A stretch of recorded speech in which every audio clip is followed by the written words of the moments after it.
tahun ini aku cuma mau teman supaya nggak sendirian lagi. Hai guys, bertemu lagi dengan saya di channel Misteri, Mitos, atau Fakta. Pada kesempatan kali ini saya akan membahas tentang alur film horor Indonesia yang berjudul Danur. Film Danur merupakan film horor Indonesia. Film ini disutradarai oleh Alwi Suryadi dan dirilis di bioskop pada tanggal 30 Maret 2017. Oke, yang belum siapin gorengan anget dan kopi, segera sediain ya kan. Tanpa berlama-lama lagi kita langsung lanjut ke alur filmnya. Oke, next video. Cerita diawali seorang gadis kecil bernama Risa yang tinggal di rumah besar. Di sana dia tinggal bersama ibunya yang bernama Eli dan pekerjaannya open PO. Gak ibunya kerja jadi PNS. Kalau bapaknya kerja di luar negeri. Oh iya, di sini Ali sedang hamil muda. Namanya juga open PO. Iya. Apaan sih, netizen murka anti. Sehari-hari Risa ditinggal sendirian di rumah oleh ibunya. Dia hanya ditemani pembantu dan tukang kebun di rumahnya. Sejak kecil, aku selalu ditinggal sendirian. Suatu ketika, Risa sedang sendirian di pondok atau rumah pohon sekitar rumahnya. Jadi, aku memang lebih sering sendirian. Malam pun tiba, Risa masih sendirian di rumahnya karena ibunya belum pulang. Di saat ini, Risa sedang merayakan ulang tahunnya sendirian, dan Risa berdoa meminta teman agar Risa tidak sendirian terus. Tiba-tiba Risa mendengar seseorang sedang bernyanyi di lantai atas rumahnya, lalu Risa mendatanginya. Dia masuk ke sebuah kamar, dan membuka lemari yang ada di kamar itu. Di dalam lemari, tidak ada apa-apa. Ketika ingin berjalan keluar,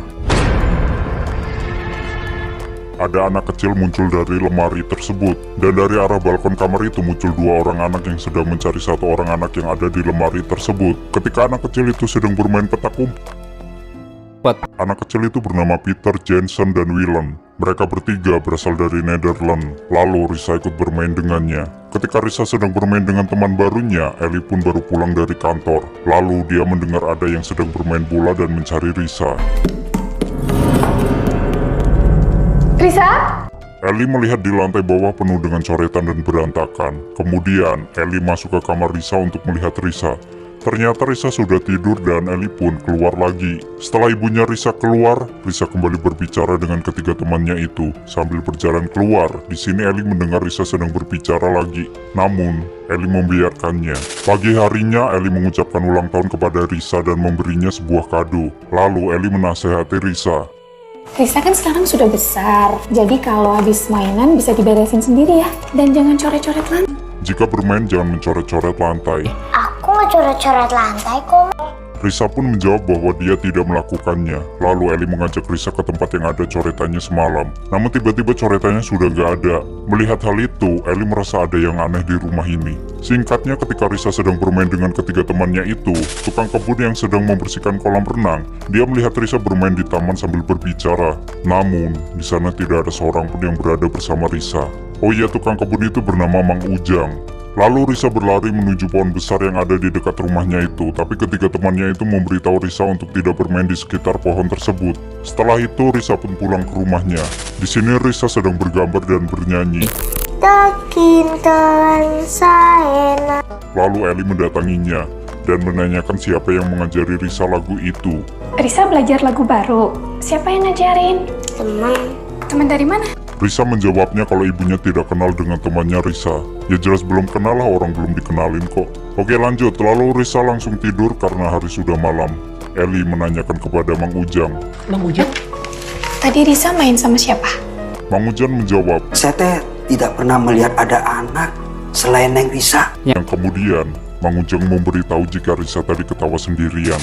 Melihat tingkah Risa, Mang Ujang merasa ada yang aneh dengan Risa, yang kemudian Mang Ujang memberi saran. Bagaimana kalau kita tanya Abah Asep ya? Untuk memanggil orang pintar yang bernama Abah Asep. Tapi Eli tidak percaya dengan itu, dan memilih untuk meminta tolong dengan temannya yang bernama Sinta. Dan temannya itu adalah seorang psikologi. Ketika Eli ingin masuk ke kamar, dia mendengar Risa sedang berbicara dengan seseorang. Kamu kalah, Peter. Sekarang aku lawan William. Waktu Eli membuka pintu kamar Risa, ternyata Risa sendirian bermain congklak, tidak ada siapa-siapa di dekatnya. Lalu ibunya Risa menelpon temannya itu untuk meminta bantuan. Keesokannya, Sinta datang menemui Ellie. Lalu Ellie menjelaskan bahwa Risa bermain sendiri, ketawa sendiri, dan Risa berbicara dengan beberapa orang. Yang kemudian Ellie memanggil Risa untuk dikenalkan dengan teman ibunya itu. Tapi di sini Risa malah bermain petak umpet dengan temannya itu, sehingga dia ngumpet di bawah meja makan yang membuat teman ibunya kaget. Kamu ngapain di situ? Aku lagi main petak umpet, Mah. Main sama siapa? Sama teman-teman aku, Mah. Mama nggak lihat siapa-siapa. Yansen, William, ayo keluar. Sinta yang melihat Risa berbicara seperti itu langsung merasa ada yang ganjil. Melihat tingkah Risa yang begitu, Sinta pamit pulang dan tidak bisa membantu Ellie karena ini bukan masalah tentang psikologis. Karena 3 orang temannya Risa ini hanya bisa dilihat oleh Risa sendiri. Risa sendiri baru sadar jika ketiga temannya itu bukan tetangganya, lalu mereka memberitahu yang sebenarnya. Mereka adalah anak yang tinggal di rumahnya sebelum Risa. Keluarga mereka dibunuh, begitupun mereka. Mereka bertiga meninggal di rumah ini ketika mereka sedang berbicara. Ellie dan Mang Ujang mendatangi Abah Asep untuk meminta bantuan. Setiba di rumahnya Ellie, Mang Ujang dan Abah Asep langsung mencari Risa. Risa sendiri ingin selalu bermain dengan ketiga temannya, namun konyolnya Risa harus mati dulu. Di sini Risa disuruh loncat dari balkon lantai 2, hal itu atas suruhan dari ketiga temannya itu. Ketika ingin loncat, beruntungnya ibunya datang dan langsung menyelamatkan Risa. Lalu Abah Asep memberitahu kepada Ellie, anak seperti ini tidak boleh ditinggalkan sendirian dan melamun. Bahwa Risa memiliki tulang rusuk yang renggang sehingga tidak boleh meninggalkan Risa sendirian atau bahkan melamun. Setelah itu Abah Asep membuka mata batin Risa dan Risa mengetahui wujud asli teman-temannya.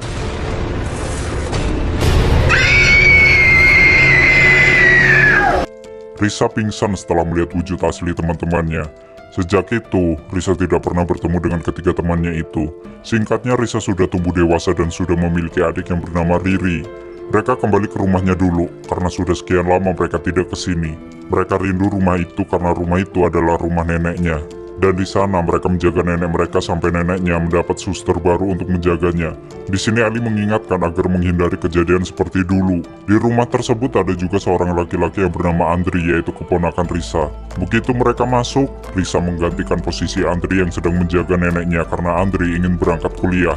Ellie meninggalkan Riri dan Risa di rumah tersebut. Lalu Riri meminta izin untuk bermain di luar rumah.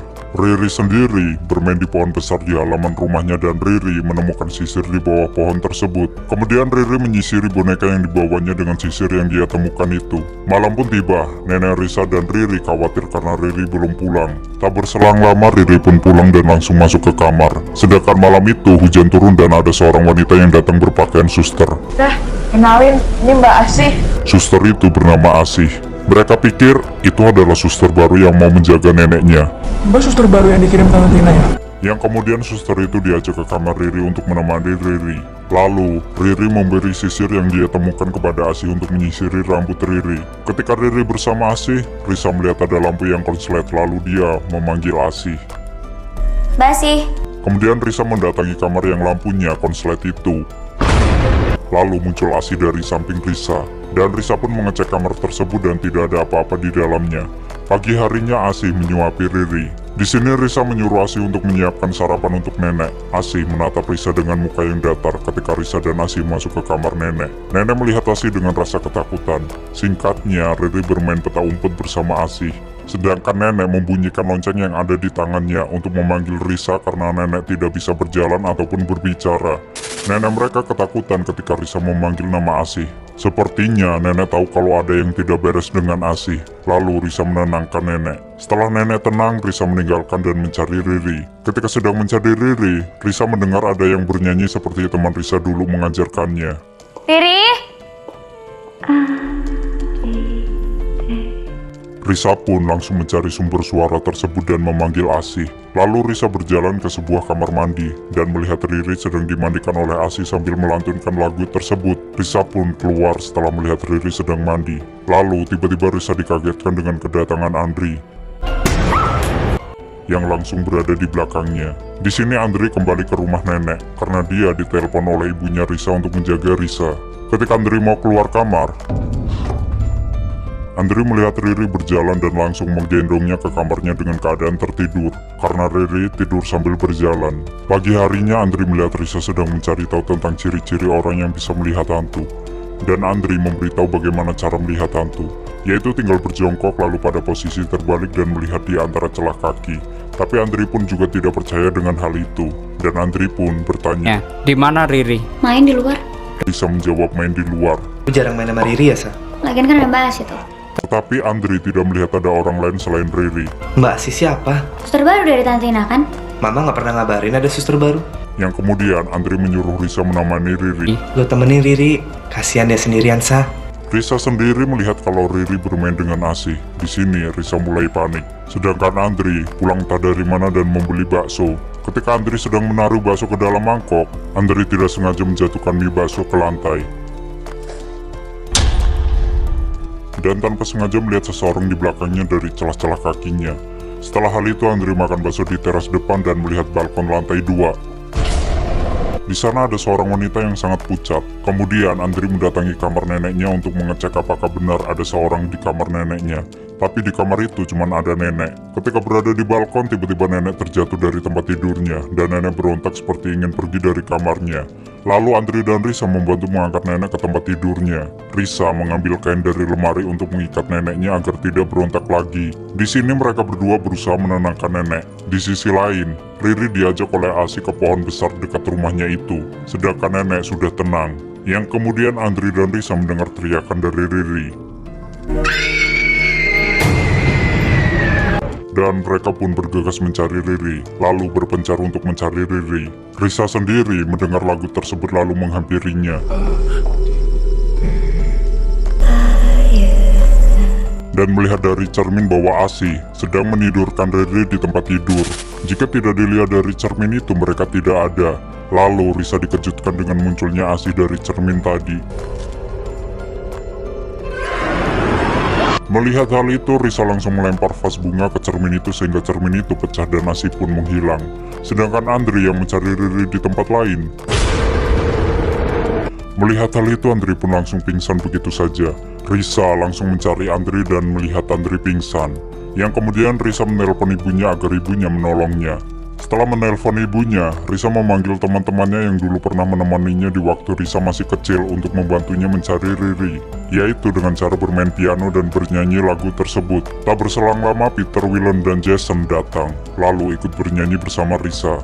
Mereka bertiga bisa membantu Risa untuk mencari Riri, asalkan Risa mau masuk ke dalam dunia mereka dan melihat wujud asli dari Peter, Willen, dan Jason. Risa pun memberanikan diri demi menolong adiknya. Setelah berhitung sampai 10, Risa sudah berada di dunia yang berbeda atau alam goib dengan tempat yang sama. Lalu Risa mengikuti arahan dari temannya untuk masuk ke toilet di salah satu kamar. Risa melihat Riri bersama Asi di dalam toilet itu.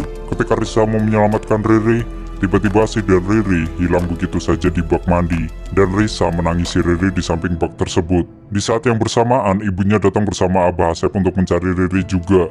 Abah Asep mengajak Eli ke kamar Riri dan di sana, Abah Asep menemukan sisir yang ditemukan Riri di bawah pohon besar. Abah Asep memegang sisir itu dan Abah Asep terbayang bahwa dulu ada seorang wanita yang memandikan seorang bayi. Di saat wanita itu sedang memandikan bayi itu, ada teriakan kalau bayi itu adalah anak haram. Lalu wanita itu frustasi yang kemudian, wanita itu membunuh bayi itu dengan cara menenggelamkannya di bak mandi. Tak berselang lama wanita itu bunuh diri di bawah pohon besar yang berada di dekat rumah menggunakan sisir itu. Wanita itu menyayat pembuluh darahnya di pergelangan tangannya. Setelah itu Abah Asep tersadar dan menyuruh Eli untuk menancapkan sisir itu di bawah pohon besar itu. Ketika Ibu Eli sedang menancapkan sisir itu, tiba-tiba Riri muncul dari bak lalu Risa menariknya. Setelah Ibu Eli selesai menancapkan sisir tersebut, akhirnya Riri bisa diselamatkan dan Risa bisa kembali ke dunianya atau keluar dari dunia goibe. Lalu Risa dan Riri bertemu dengan ibunya. Riri. Yang pada akhirnya Andri, Risa, Riri, dan ibunya pergi dari rumah itu dan tamat. Oke, sekian video dari channel Misteri Mitos atau Fakta ya kan. Oke, yang belum bergabung dengan channel ini jangan lupa subscribe, like, komen, dan share ke teman-teman kalian agar teman-teman kalian tahu tentang video ini. Oke, ya kan? Oke, sekian dari saya. Assalamualaikum warahmatullahi wabarakatuh.